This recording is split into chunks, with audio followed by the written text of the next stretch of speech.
everyone, and welcome to another episode of Annual Pass. This is the podcast where we talk about all things theme parks, snacks, foods, attractions, rides, shows, guests, creators, you name it, anything involving a theme park or attraction, we'll talk about here on Annual Pass. I am your host, Jack Pattillo, and of course, joining me as always is my beautiful and lovely and talented co-host, Jeffrey Ramsey. Hi, Jeffrey. Hello, Jack. I said Jeffrey instead of Jeff Ramsey. I usually call you Jeff, and then I say, hey, Jeffrey. I don't care either way. I know you know my name. We have a very special episode today, Jeff. We actually recorded this a while ago. We are talking with Greg Hall, who is the Universal Creative Director.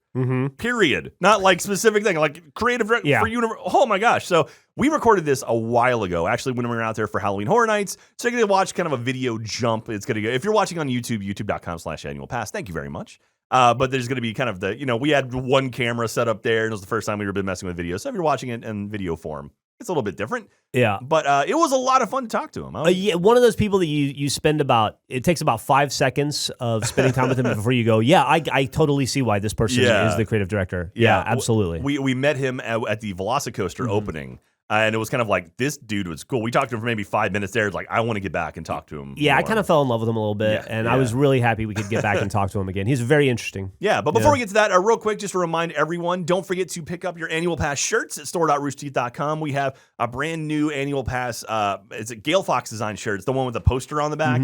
We've got that in blue and in white. It's got a little AP logo on the front. We also have those posters available as posters. You can go. We have a black and white one where you can color. You can actually do your own coloring of it if you want. Which I think is a fantastic idea. Yeah. And I would like to get one of those if I could, because I think it would be fun to color in. But it just popped into my head. It's such a cool design, and it works so good. Why don't we make a puzzle?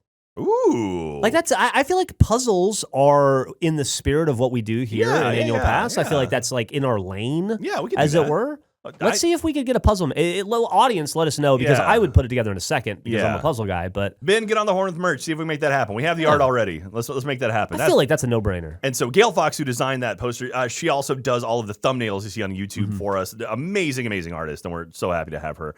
And don't forget to also follow us on Instagram and Twitter, or annual_pass. If you have anything you want to email us, annualpass@roosterteeth.com. You know, it'd be cool. What would be cool? While I'm spitballing potential future merch, we should get back in the we used to do these years ago. We should get back in the calendar game where each thumbnails, we could pull from the thumbnails to make calendar images and have like a Annual Pass yearly 2022 calendar. But then we highlight all the important theme park dates. So the calendar is openings like and stuff. Openings and stuff. When I don't know, rides are going to shut down for maintenance, whatever. And then we put it out there, and it really is a calendar for theme park enthusiasts, and it's got gorgeous art. It might be too late now. It's probably too. It's definitely that's such a good November. idea, Jeff. It is definitely too late. However, we are early on 2023. We could do one of those the 18-month calendars and release it in July or something. Yeah, that'd be cool too, because Gale Fox they send in thumbnails, and every single time is here's 4 ideas. I know, and it's impossible to pick because they're all great. The thumbnail for this one's fantastic. If you youtube.com/annualpass, again, it's us in we're on the Velocicoaster with Greg.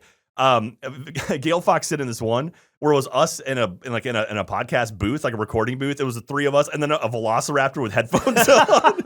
It was like the fun. You haven't seen? Oh, it's so good. Great. And so anyway, that's when I was like, oh, I love that, but it doesn't make sense. Right. So there was one of us sitting on the moon, just watching Earth from a distance, I think. And we didn't pick it, but it was such a sweet image, and I thought it perfectly encapsulated our relationship. Yeah. But I would love to find ways to use those amazing pieces. I think something like that would be a perfect opportunity to actually, show off some of the additional stuff you don't get to see. Yeah.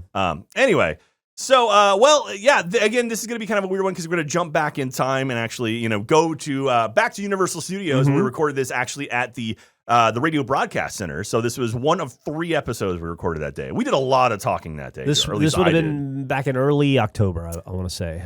Late September, early October? Yeah, it was like mid-October. We went out there for Halloween Horror Nights. So, so we're going to go back out there, and we're going to talk with Greg Hall, who, again, is the creative director for Universal. He worked on a bunch of different... I think he started with Hulk, the Incredible Hulk. He also worked on Hagrid's Magical Creatures Motorbike Adventure, which I think I shortened to just Hagrid's. But it's anytime I say that, imagine me saying Hagrid's Magical Creatures Motorbike Adventure. Yeah, he had he did some interesting stuff on that one. Yeah, he did some really cool stuff on there. So let's talk with Greg Hall, go back in time, and we'll see you on the other side of this interview.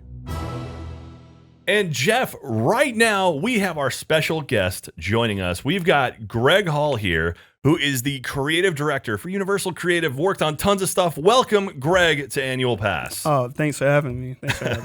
Absolutely. We briefly talked to you at the launch of Velocicoaster. We were actually here the day before Velocicoaster officially opened, and we got a brief chance to meet you. And I think, Jeff, you were like, we got to talk. Yeah, to this guy again. we had so much fun talking to you, and that I would say welcome back to Annual Pass. Welcome back. We had so much fun talking to you. We wanted another opportunity, so we literally came down to Florida just to do this 30-minute. Oh, thank you. Let's have fun. Absolutely.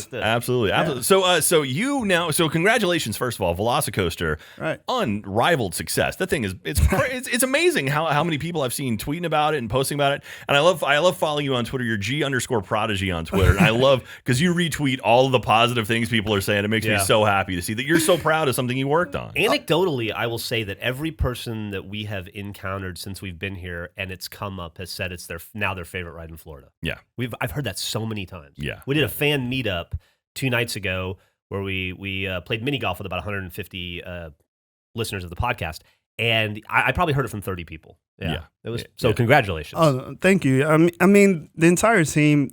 And we were thinking about the guests the entire time. You know, this was really an attraction that we knew was an opportunity that we could really use the Universal DNA, do something that no other theme park in the world could do. You know, we have amazing IP where we could just really dive in and bring thrill to the guests and, you know, bring a immersive environment, a world-class environment, and really set a new rite of passage, you know, like, I'm from Florida, so Universal was in the backyard, and you know, rides like the Incredible Hulk coaster were, you know, things that I can't wait till I'm tall enough to ride that. You know? That was actually my first roller coaster, which is crazy. Yeah, the Incredible Hulk was your first. That was my first roller coaster, and it's crazy because that was also a project that I was on for the refurb. Yeah, I was going to say you worked on that. Yeah. So what are the odds of that? That is awesome. What are the odds? Because you know, I grew up, you know, liking building different things, designing things, but you know, I wasn't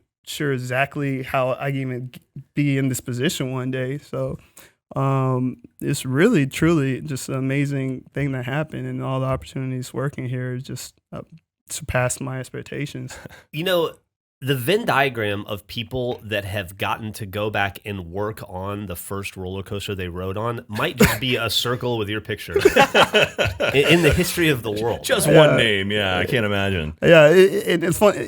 You know, it's not even something that I tell people. You know, my mom, I was talking to her about it, and she's like, I remember the first time you rode, you know, that was the Hulk and this, and then doing Dragons, and you know, we were fans of Universal growing up. It was just more edgy, and it was a cool thing to do, and you know, just bringing that back was a big goal. So I understand from, you know, a guest perspective of, you know, making something that really inspires you and something that's that makes you feel, you know, like you're in the future, like something's progressive. You know, we're in 2021 right now. You know, I was hoping we have some flying cars and hoverboards. I think they're working on that. We're working on it. Yeah, but you know, at least I'm going to make this roller coaster something that feels like it. And it feels like too. I mean, you obviously have been a fan of roller coasters most of your life, I imagine, and so. You can tell, like a ride like that, it's, you know, it's got so many different elements in it that like a coaster enthusiast, like, oh yeah, this is what makes this ride good. Like it starts so strong with like the twist and turns and dives, feels very kind of claustrophobic, and then it opens up in the back end and it just goes so fast, and you're just like those big long straightaways. There's at no point does it feel like it slows down. You know, it feels like the whole thing from start to finish is amazing, and congratulations on it. No, I appreciate that. I mean, the team just. It was like a dream team, man. Yeah. Like, you know, I've worked here for, you know, almost 12, 13 years. And, you know, there's different people I worked with on different rides, and we split up, and I worked on this one over here. They worked on this one. And then we all really came together for this roller coaster. And, you know, everything that we've learned, we wanted to really not leave things out and make sure that it was, you know, a great opportunity. So, a lot of the team were coaster enthusiasts. They had hundreds. I'm talking about hundreds of roller coasters in their portfolio. Like I like a lot of roller coasters, but you know, some of the team, they're just, they have a sell sheet and they know exactly. They'll talk to you for hours, and that's what made it really good because we were all fighting for the same thing, and making sure that on the level of enthusiast that we were representing them, representing the themed entertainment enthusiasts, and representing just the public. There's you can't forget the public. They come to the park to give their family an experience, something that is brand new they have never seen before, and some of them they know what they like, but they can't articulate in terms of an enthusiast, inverted stall or things like that. Yeah. So we're really just connecting the dots with that. And what's a phenomenon right now is there's these different groups of people who can talk to each other now and explain why they like a attraction. Yeah. That usually they would have their own separate groups. Mm. Yeah. Yeah, it is. I mean, you guys were very much you dove into the community aspect of it, where living in Austin during the pandemic, I was watching people going and visiting the build site every single day. Like literally, like that was my relief. Was like watching people at Universal Studios Islands of Adventure just like filming pylons going up, and it's like, oh, we think this might be this, and like watching like the top hat get built. It was like, I remember when the final piece of the top hat got dropped in and everyone was losing their mind, and it's like, I love that. And instead of like pushing people away, it's like, oh, we're hiding that. You guys were just open about it. It's like, yeah, we can't hide this. There's a big ass roller coaster being built. Well, and it's a thing to celebrate, right? Yeah, exactly. And so I really respect that. And you guys, it feels like the whole idea of like they're building a churro stand. You remember, Jeff? They said like before it officially was announced, oh, we're building a churro stand, and then on the opening day you gave churros to everyone. Like that's brilliant, and I love that kind of stuff, and I love that you're having fun with it.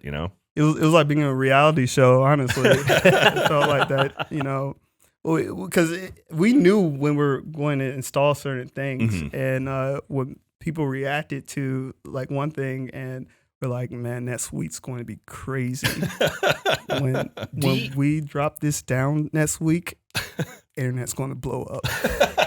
Do you know you have lightning in a bottle before it comes out? Like, at what point do you look at the roller coaster and go, this is as good, if not better, than we thought it would be? And people, like, I have no fear that this is not going to be a huge hit.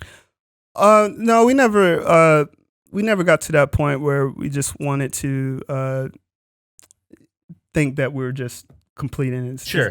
Like we always raised the bar for ourselves, and we didn't want to downplay the intelligence of the fans. The guests. In a way, we're honored to represent them and deliver something that they want and deliver more than they expect. So we wanted to fight for every single thing and make sure it was there. So it actually helped all the reactions and people coming into the park and filming things, because if you think to how things were designed a long time ago, you say, well, that's so far away. People can't see that, but we all have these digital cameras that have 1 million megapixels. You can zoom in and see every detail. So you got drones flying around now. So it shows the importance of maintaining the details and giving the guests world class design. Yeah. Now, one of my favorite things, I love Easter eggs and hidden little nuggets and gems and stuff in rides. And one of my favorite ones is that you're actually on. You're in the pre-show, so it's like it's you and Chris Pratt hanging out, on the track. I love that so much. That's such a neat little thing. So if you ride Velocicoaster, you're watching the pre-show. It's Claire and Owen talking to each other, and then in the background you see, you're back there like yelling at the Raptors. It's we need some extra, so you had to get the job done. Well, save some money. I guess I'll do it. I'll bite the bullet and get in there. I guess I'll be back there, making sure the Raptors stay in their cage. And there's a lot of Easter eggs, and the most gratifying part about it is most of the teams in there somewhere. Oh, really? Represented somewhere in there. So, that's cool. They get show their family or just be proud of the attraction. So that's one of the most awesome parts about it. That is really Absolutely. cool. Yeah, I love that kind of stuff. Like all the books and everything in there. Like there's some really, really fun Easter eggs for Jurassic Park fans and for theme park fans too. So yeah. I gotta say, Greg, I'm fascinated by your job in that you're a creative director here, and I was the creative director of our company for about 18 months before I had a nervous breakdown. And I had to take a 6-month sabbatical, which I'm still recovering. I'm still recovering from. So I can't imagine the pressure of something on this scale. How do you hold it together? What does a creative director at this level do? Like, what is your job like? Oh man, that's a really good question. It's, you have to, the thing that I think is the best of how I approach it right now is, I try to make sure that I'm aware of my surroundings and just people in general. Like, I don't want to say people don't know what they want until I make it. I don't want to think that way. He does that. No, all the time. So, just understanding why people like certain things or don't like certain things. Yeah. Like what is it comfort? Is it, the dynamics or something? There's different ways that people like certain things and the way it approaches their emotions. So the respect that and implement what I learned from that is very good. Part of my job is really just keeping the vision clear to the team. We have a large amount of people working on this attraction, and we have architects, engineers, we have finance, we have horticulture, EHS. It just keeps going on forever. Operations, and you have to really understand everyone's job and respect everyone's job, and then communicate to them what we're all trying to do together. So and what's interesting is, some of these different groups, they probably say the same thing, but they say it in different ways. There's different terminology that's unique to their discipline. And even marketing and PR, we work with them as well. So you just want to make sure the vision is clear for everyone, and delivering it in different mediums. Sometimes it's visuals and videos, and sometimes written out, and sometimes it's physical forms, and that's really the job most of the time. Just making sure that everyone's excited, everyone knows what they're fighting for. There's reasons why we make certain decisions, and once that's clear, man, you have a strong team, and everyone's holding hands, working together. And sometimes you sit down with small podcasts out of Texas and talk to us. I guess I should have tried it that way. Maybe next time. So after you guys launch a Velocicoaster, I guess a huge success. Everybody hugs and high fives, and then maybe take a long weekend, and then you just back to work on Monday or Tuesday to start the next thing. Are you working on multiple projects in tandem at once, or are you guys pretty singularly focused? I can imagine you're privy to things that probably maybe 10 people on the planet know about, and it's like that's fascinating to me. Like I'm not going to pry or anything, but it's like no, not at all. I'm more interested in the process than what. But it's like, I mean, in my head, it's like you've got a brand new theme park opening up in like 5 years. You've got, Beijing just opened up. You've got so much stuff happening right now. I can only imagine the amount. Like, thank you again for taking the time to talk to us, giving us, half an hour. We have no idea how much money it's costing Universal in this time right now.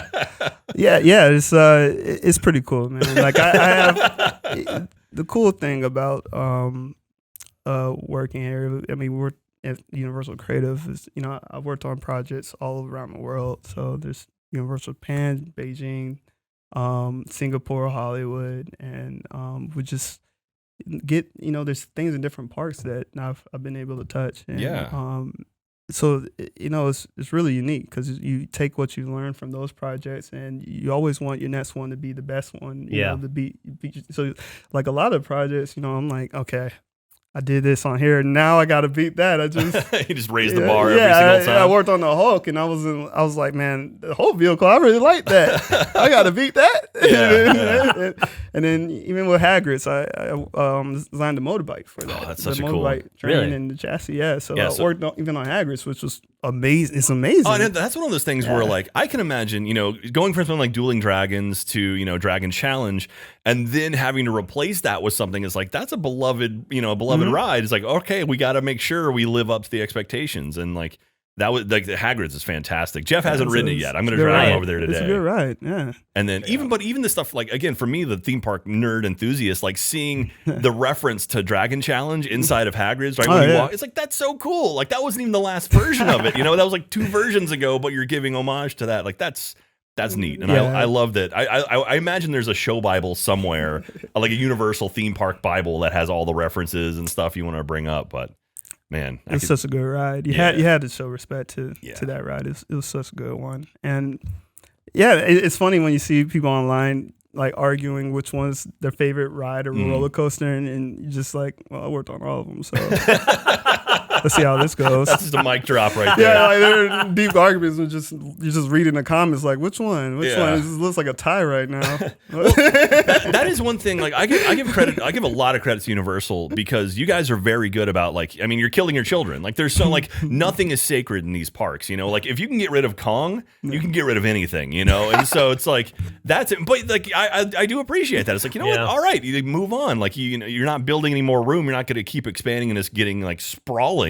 Like you've got a footprint and you want to kind of stay in that footprint, and some things have to go, some things can stay. But I mean, at some point, everything's going to be replaced by something, and you don't seem to fear that, which I appreciate. Universal doesn't seem to fear that. You gotta give people what they want, man. Yeah.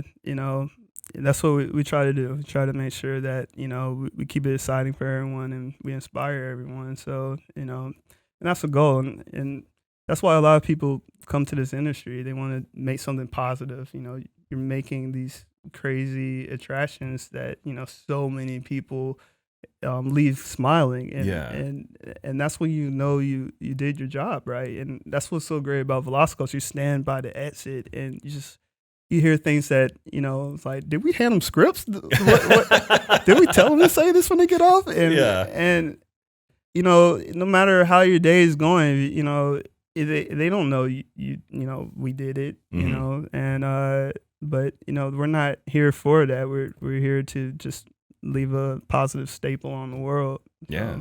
That's an amazing way to think about it. I mean, like I know, like I started this podcast because I love theme parks because of people like you who developed rides back when I was a kid. That like to this day I have amazing rose-colored memories of these rides. And there's kids now. The first roller coaster is going to be Hagrid's, or it's going to be Velocicoaster, and like Velocicoaster. I can only imagine how many people like their first real coaster is going to be Velocicoaster. And then someday maybe they'll work on the refurb. Honestly, you can't make that stuff up, man. Yeah, and that's amazing. That's the beautiful thing about life, and some things aren't predictable. Yeah. So, now I'm fascinated. Like, I mean, like how I mean, there's got to be only like maybe 20 people on the planet that do stuff like this, and just how does someone end up in a role where you're at now? Yeah, what's the application process like? Where do I send my resume? Is there an email?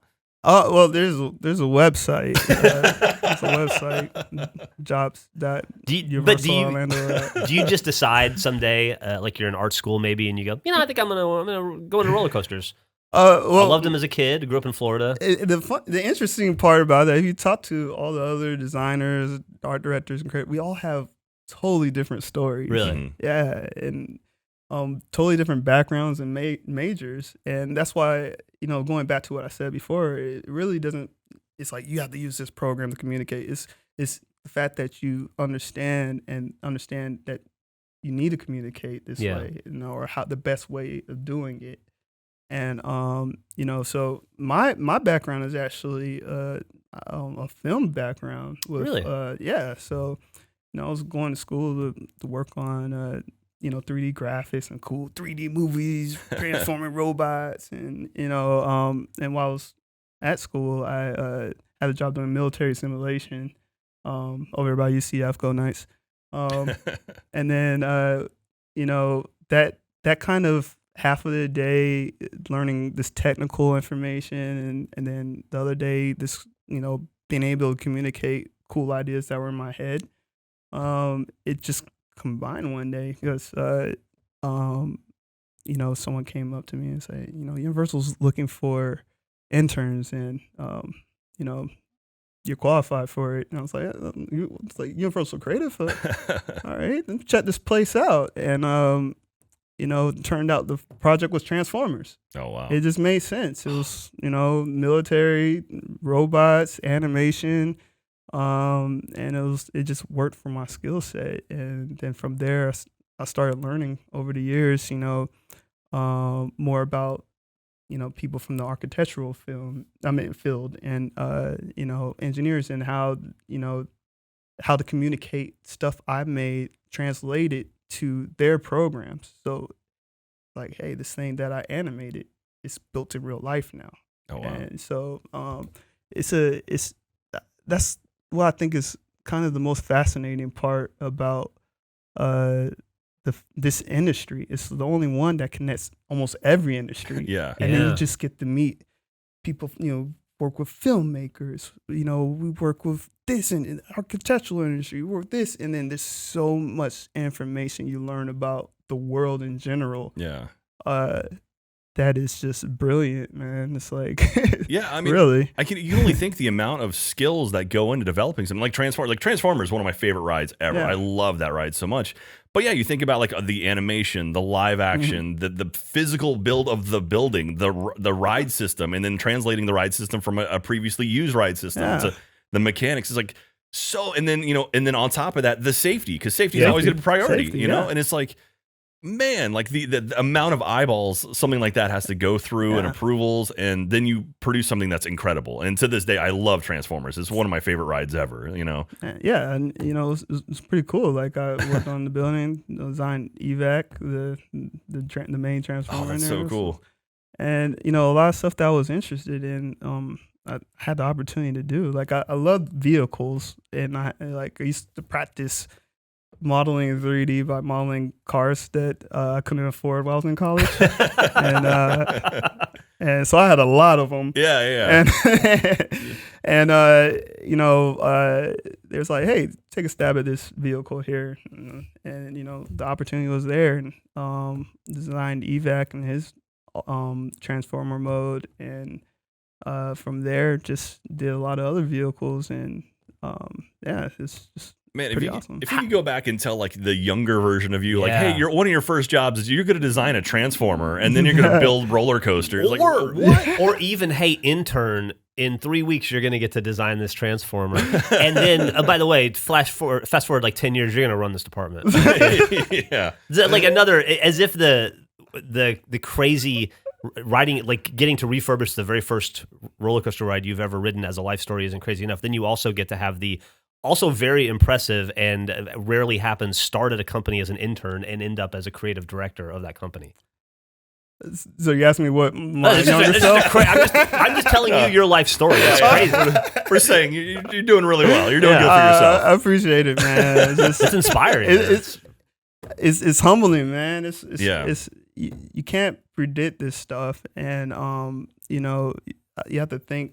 The people who give you the opportunity, but when the opportunity comes, you don't want to let them down. You want to work hard and make sure that you deliver on that. And write that down. You don't do that. You need to work hard.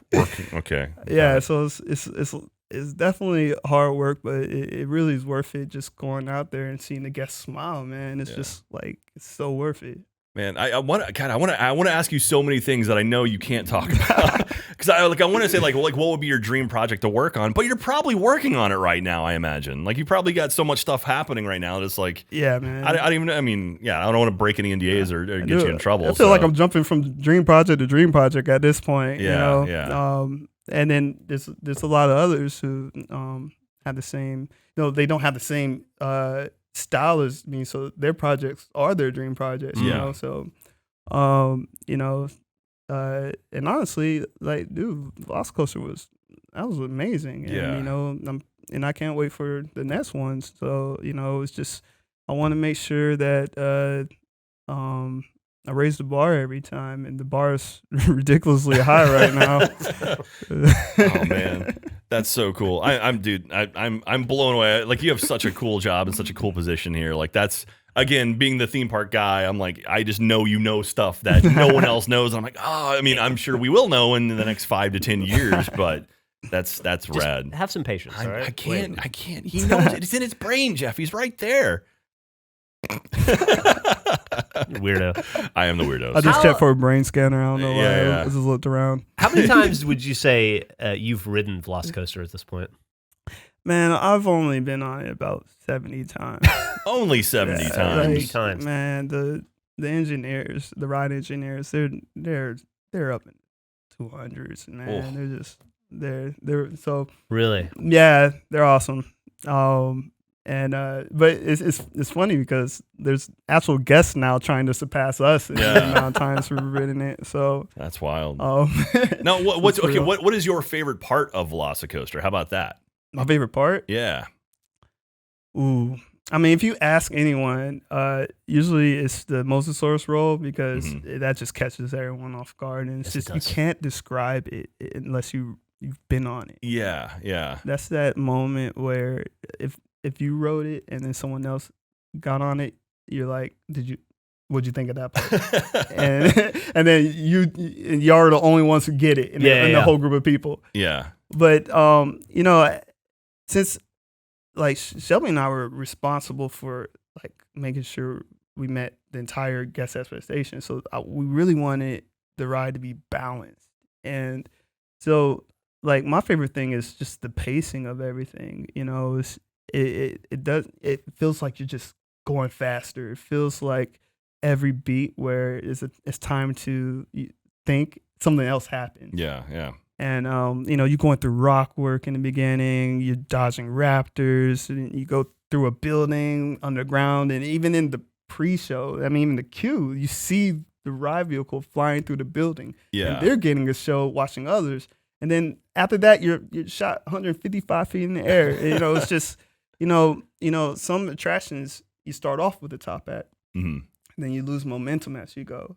Top hat starts halfway into this ride. Yeah. And it's interesting because, I've been on the attraction with people who didn't look at every vlog side, and they'll literally see the top hat before they walk in, and they still don't realize that happens halfway into the ride. Yeah. They still don't realize there's more than one launch. Yeah. And just seeing their face or their reaction after they get off is just priceless. Well, even the queue, I mean, right as you're walking in, you see that top hat just tearing right towards you. And it's like, oh my, okay, this is wild. And then the extended queue, you're actually by the roll as well. I just love that when you're just like in line and just people are whipping by on that roll. Yeah. And I got to give props to the operations team out there too, because that thing loads so fast. Like, so good. I don't know if I've ever seen, aside from opening day, I don't know if I've ever seen a wait time more than like 60 minutes. Just because like they're just getting people through so if fast. It'll say 60 minutes, but they get you through so fast, man. And that's impressive. I mean, because there's sits like 24 people per car, or and so it's like they're loading it so fast to get people out and going. It's like that's great. And so I know efficiency is such an important thing because you've got to there's a lot of people to these parks, and you got to get them on the rides. Yeah, I mean, I literally went as a guest one Saturday, a couple of Saturdays ago, and went through the standby line, and I was trying to show my some of my cousins the different elements, but the line was moving so fast. So I was like, well, this part's we're still moving. It's like there. It's like no, wait, no, you can see through the thing. You can see the here it comes, and Blue's gonna start breathing here. Give it a second. Give it a second. So like calculate it. You should know how long people should be in certain parts of the queue, but they're so efficient, and it's great because you can ride it more than once. Yeah, and even the simple stuff like the dual-sided lockers is that's such obviously, like, why has no one ever done that before? It's like, because nothing's worse than having to put all your stuff away and then like, all right, I'm going to sit in line for 85 minutes and not have a cell phone or anything that's going to stare at the back of my friend's head. Yeah. And that goes back to, what I was saying before about, just relating, make sure, you relate to everyone. We have phones. Everyone has phones. Yeah. and they want to share memories. You know, you want to show them something cool and they can't share it. So that was a big thing, you know, just on more than even an operational standpoint. It was just, you know, just doing what was right. Yeah. Man, well, we're going to start wrapping up here, but I have one question. So our community is full of like a lot of younger people kind of starting to like figure out what they want to do with their lives. If someone wanted to end up with your job eventually, let's say like 20 years from now, what the heck do they do? Like, how do they approach something like that? How do they approach something like that? I mean, what really stands out is when someone really kind of develops their own concepts. You know, we are in a world of the internet, and you could, you know, have your online portfolio and really, you know, learn new things quickly. So, you know, problem solving is amazing, you know.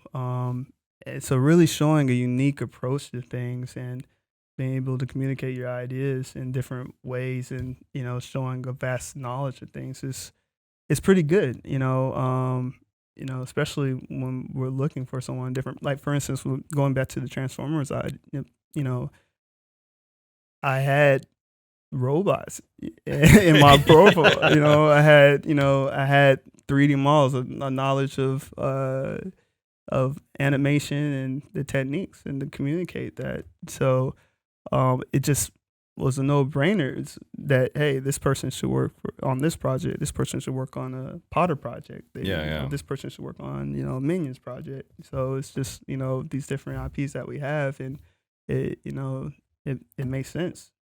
I hope the audience pays special attention to that answer, because that is a fantastic answer and probably some of the most useful advice they will get. So thank you for that. No, thank you. That is awesome. Yeah. Excellent. Well, Greg, thank you so much for joining us today. I'm sure we'll be back in the future whenever you're allowed to talk about whatever you're working on next, and we can go that, or we can go. I'll go to Japan and, you know, check out, or go to Beijing or somewhere else. There's plenty of stuff I'm sure we can do in the future. But thank you so much for joining us on Annual Pass. Thank you. Anytime, just call me. Sounds good, man. We will give you a call. You can also you can check out Greg on Twitter as well, G_Prodigy on Twitter. G_Prodigy. And follow. It's fascinating watching just like you interact with the community as well. It's so cool. Like, absolutely, it's so important to see. You know, like our community, the Annual Pass community, is fantastic, and seeing you interact with like the Universal community, like it's such an important thing. And I'm so happy to see you doing that kind of stuff. I want to let them know they're appreciated. Like, these comments really mean a lot to us, because those are beyond what we were expecting, and we're doing it for them. So, just, you know, want to say thank you. Absolutely. Yeah. There's no point in having a community if you're not going to value them, and it's clear that you guys do. Yeah, definitely. And there's always different members of the teams that are responding in there. They don't say what they like, who they are, but they're appreciative too. That's awesome. Yeah. Excellent. Well, thank you very much. We'll let Universal have you back, because I'm sure your time is much more valuable than sitting here and talking. It's like when Bill Gates drops $1. Yeah, it's like $100. Leave it. Awesome. Well, you have yourself a good day, and thank you for joining us. And we'll talk to you next time. Take care. Right, thank you. Bye. And welcome back to our studio here in Austin. That was awesome. Thank you very much again to Greg Hall and Universal PR. Universal PR was sitting there watching us, which was very intimidating to me. Real quick. Yes. When we just went back in time there, you didn't at any point run into your previous self, did you? No. Okay, good. You're not allowed to do that. Because if you touch, then you'll never be born. Paradox. Okay, yeah. Want to give a special shout out again to everyone who made this happen. Our friends at Universal. To Greg, he was awesome. Also, I want to point out Shelby Honey. She was the show producer on Velocicoaster. Yeah. So kind of Greg and Shelby worked together to make Velocicoaster a thing. As a matter of fact, you can see Shelby and Greg in the pre-show video at Velocicoaster. There's like, before you get on the ride, there's the big screen where it's Claire and Owen talking to each other. And in the background behind Owen are people playing around with like the Velociraptors and stuff. Yeah. So it's Greg and Shelby together. They're in that little pre-show. I think we may have mentioned that in the interview. It was a while ago. So if I'm repeating myself, I apologize for that. So, but again, Shelby Honey, very awesome. Maybe we'll talk to her someday as well. That'd be great. So that kind of wraps up our interview. Thank God, I miss Florida already, Jeff. I want to get back out there again. You're going in like 3 weeks for the race. I'm not going to be going about a month further, but I'm not going to be out there recording again. I miss going with you. Oh, it's more nuanced than that. Okay. You and I have not ridden Hagrid's Magical Creatures motorbike adventure together. You realize that? I think it's the only thing left, right? That and the Rip Roaring Rocket. Oh, Rip Roaring Rocket. I wanted to do Rip Roaring Rocket at the end of Halloween Horror Nights when it was like 1:30 in the morning and everyone was dying. And I was like, please, like, there's no line. let's go on Rip Roaring Rocket in the middle of the night. It's so cool. And everyone's like, yeah, I'm going to go back to bed. Was tired. I'm going to go back to bed. And I had been up trying to support Ben. I think I woke up at like 7 a.m. that morning. Because remember, I went to Disney first and then came back. We had lunch and then went to Universal for like 15 hours. So anyway. All right. Well, that will do it for our interview portion of the show. But we still have some Q&A. So I pulled down some questions. These are from the Halloween Horror Nights 2 episode, as well as the Swoozy episode. Because I realized when I went back in time, I was like, there aren't as many comments on the Halloween Horror Nights 2 episode because I forgot to ask a question. Oh, yeah. I was like, why? I'm like, no one responded. And then I listened to it. I'm like, oh, because I had a question written down. Never actually asked it. So pulled down some Q&A from there. And then I've got a question from the Swoozy episode. So Darius Prime says, hey, Jack, me and my fiance are wanting to celebrate our honeymoon in Disney World. What would you recommend for resort/packages/restaurants to make it special? We are looking at October of 2022. Number one, thank you very much for giving us a full year because the problem is booking that kind of stuff, like booking anything really fancy, is you need to go way far out. So smart move there, Darius. And let me also throw in, Darius, next time you don't even have to ask. You'll just buy the 2023 calendar. It's going to have all this information in it. I would say make sure you get yourself a nice resort somewhere. I mean, if you're focusing solely on Disney World, I would say get yourself stay somewhere on property so you don't have to worry about renting cars. You can have a nice place. You have buses and just kind of take your time. Cool thing. One thing I forgot to mention is when you stay at a resort on Disney property, if you buy merchandise in the parks, they can send it to your room so you don't have to carry it around. Which is really nice. Those little benefits start to stack up over the course of a vacation, for sure. But yeah, I mean, it really kind of depends on your budget. If you can do one of the big three, so like Polynesian or Contemporary or Grand Floridian. If you can only do one of those three, which one do you recommend? I would probably, Grand Floridian's kind of your more sort of premium experience. I would lean, like for me personally, I think Polynesian's the best place to go because you're within walking distance of Dole Whip at all times. That's important. Pretty important. Yeah. I also say look into restaurants around Epcot. There's some really, really nice restaurants in Epcot.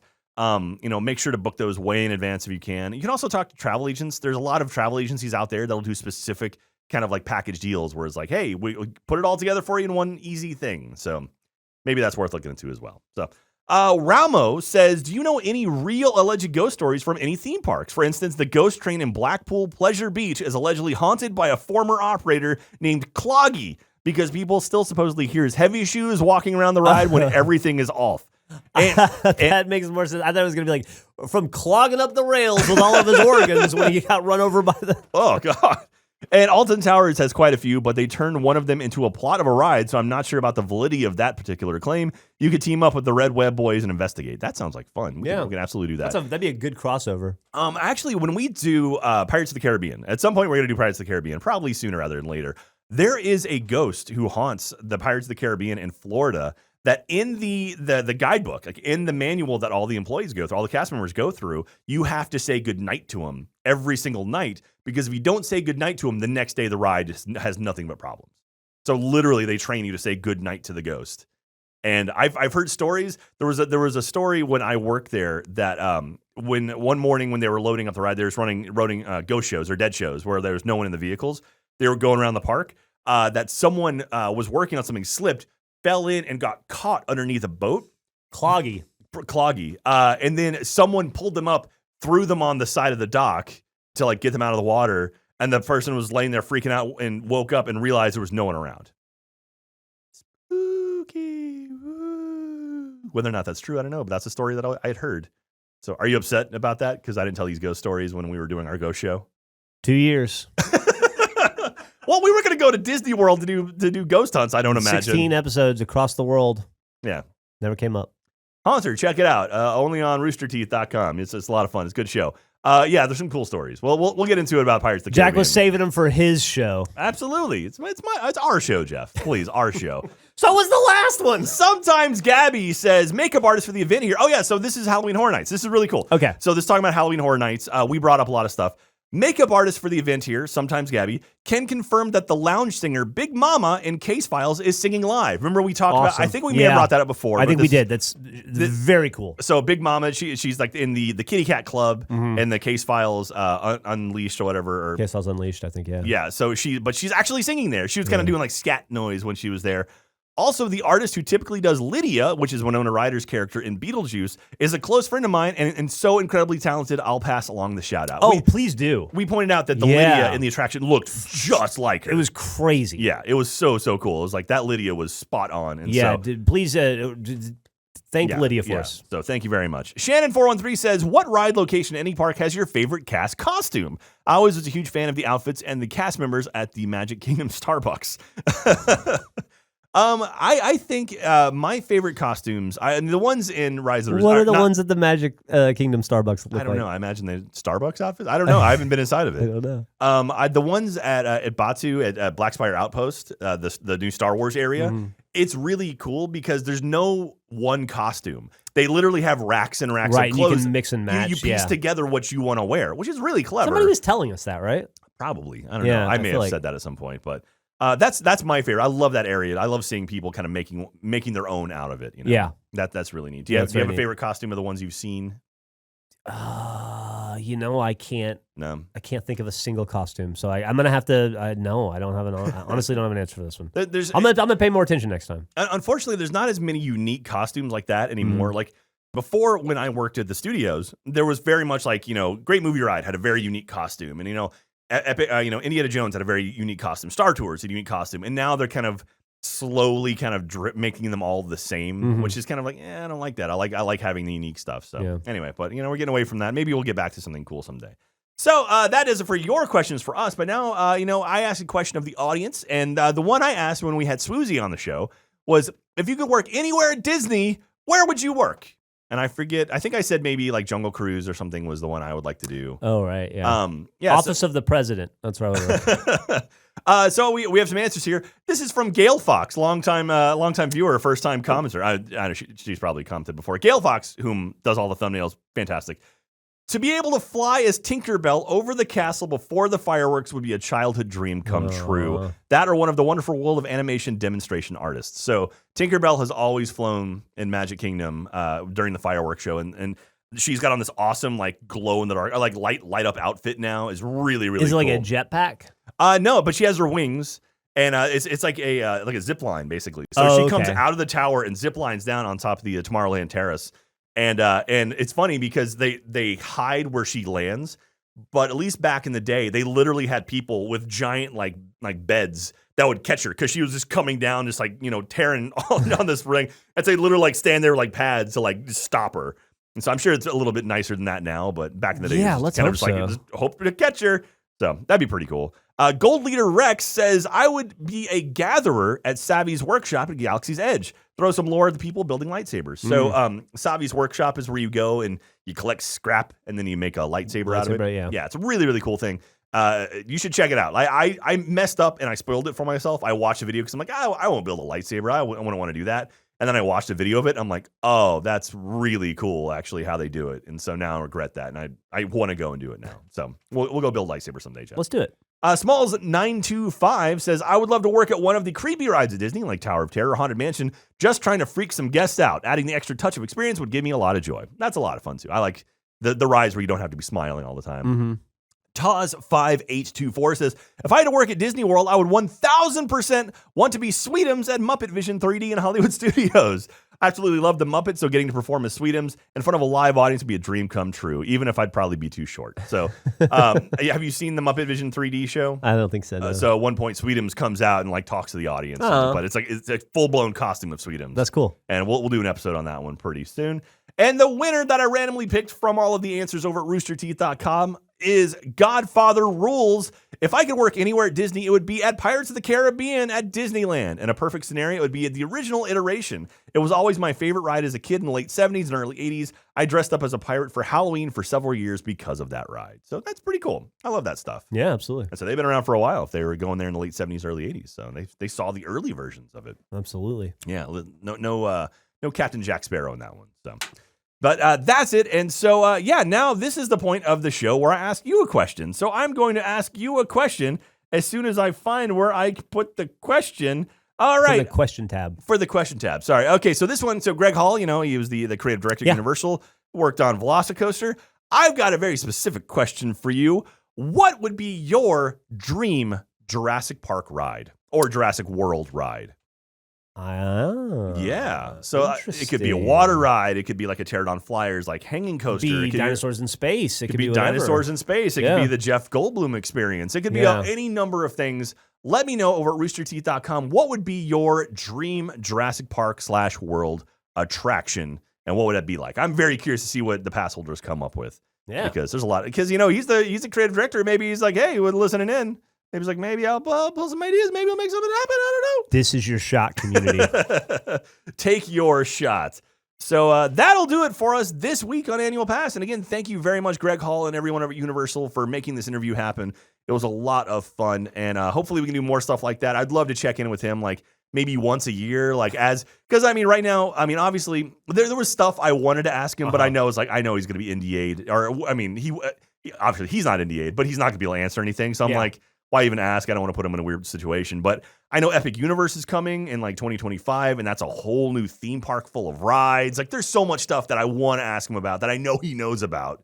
And Super Mario Land. Maybe we should wait to ask him those questions when he's allowed to answer some of them. I know. That's what I'm saying. There's so many things I want to do, but I was like, I got to wait until like the press release comes. Then we're on top of it. And then we ping him again. Thank you again, everyone at Universal, for making that work. Thank you again for giving us the opportunity to record in the studio as well. Like that was a blast. Yeah. But that'll do it. Jeff, you feel like you learned anything this week? Boy, do I. I learned. Well, first off, not to touch my older self. Yeah. It's the paradox could happen. Create a paradox. Very, very bad. And I learned that Greg continues to be a fascinating person to get to talk to and interview. Indeed. So again, thank you everyone for watching us over on YouTube, youtube.com/annualpass. Let other people know about it. We're trying to grow our presence over on YouTube because we have videos and stuff we shot while we were at Universal that we're going to be dropping on that channel as well. And a lot of neat things going to be coming soon. You ate a whole donut. Remember that? Giant donut. Also, demand your calendars. Yes. Demand calendars from the higher-ups at our corporate Rooster Teeth. Let Gail Fox know you want a calendar of all the thumbnails. I wonder if we could even use the name. Anyway, that's a whole other thing. We can just pull the names off, and it'll be like, oh. I'm an ideas guy, Jack, not a making it happen not guy. a legal guy. Yeah. Follow us on social media, annual_pass on Instagram and Twitter. Feel free to email us, annualpass@roosterteeth.com. Go answer the question about Jurassic Park over on roosterteeth.com as well. And I love reading the comments over there. So thank you very much, everyone who leaves comments. Comment leavers are the best. They're the best, because everyone's so friendly. Everyone's so nice over there. Absolutely. And so that'll do it. So thank you very much, everyone. We love you. Take care of yourself. Stay safe. And we will see you very soon. Bye. Bye.